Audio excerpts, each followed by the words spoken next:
we're meant to be talking about living without God. Is this going to turn into an academic rant against organised religion? What do faith schools have to do with this?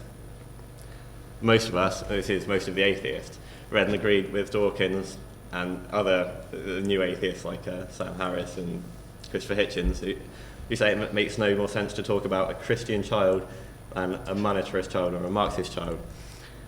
These children are too young to know what they think about economics. But you wouldn't think a child could be a monetarist or anything like that. And you could say these are a lot more simple issues than the meaning of the cosmos and things like that. So why would you say a child is a Christian child? You should probably say a child of Christian parents. But 30% of government-funded schools in the UK are faith schools, and shouldn't this alarm us in itself that lots of tax that we might not pay right now because we're students, but one day when we're paying tax, we'll be going to teaching people things that we don't think is true. So approximately 30% of young people are being brought up with religious instruction, and they're too young to consent to this, to understand the issues or anything. And I think they're probably the most intimidating environment to an unsure person, young person. I've said, as we always should be, I think we should remain sceptical always. I'm not saying it's going to be an atheist child. It's, like I said, when I was at a faith school, I was a Christian while I went to church and everything. But I would now say that I was not a Christian because I was too young. We're taught, at faith school you're taught how to live, but always with a reference to the Bible or God.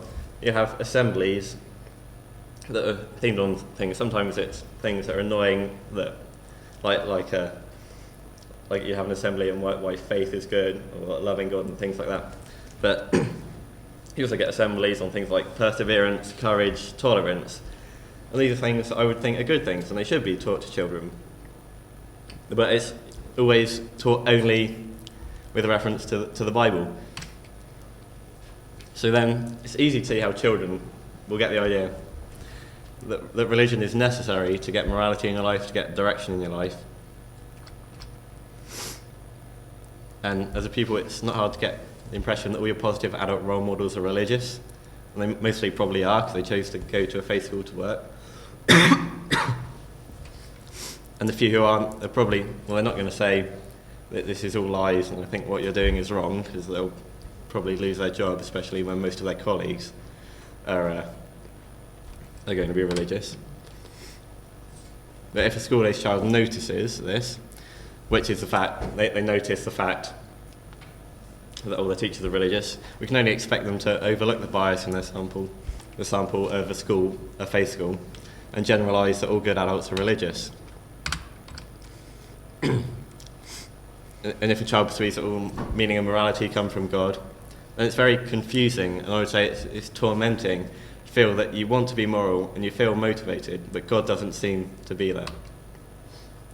And I think that in the UK this is the most significant way believers can affect those who cannot call themselves as such. And I wouldn't say that school children would be religious or or atheist. So I attended a faith school, as I said, and I've not got many fond memories of it. Religious faith has been called a virus, and that's got a word that's got negative connotations, obviously. But I think, it's meant to be said meaningfully in the literal sense of an entity which manipulates its host into replicating it and transporting it to a new host, like a biological virus or a computer virus. Biological viruses are treated by vaccines. Attending a faith school, maybe it had an inoculating effect for me. I mean, now I'm up here doing a talk for Warwick Atheists. And I learned how the comfort given by faith is superficial. I'll expand on where I said it was superficial. If I was having like a bad time, no one has easy teen years when they're going to secondary school and things, and I would always close my eyes, use my faith, and know that God was there. But that I would feel better.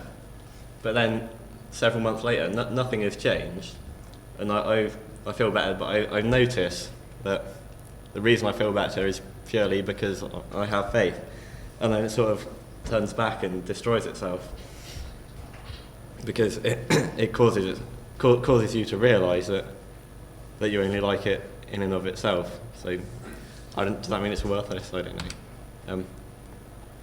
So if faith hadn't been forced upon me, I might not have been so suspicious of it, and I wouldn't have learned how it was not useful. I don't think it was useful. And in the US, prayer in schools is illegal, and the population is 78% Christian. We compare that with only 38% Christian, or 38% who believe in God. That includes all the theistic religions in the United Kingdom, where broadly Christian worship is mandatory. Might things be different if US citizens had memories of reciting the crushingly boring prayers or singing all things bright and beautiful? And maybe forbidding prayers in school gives it a subversive appeal.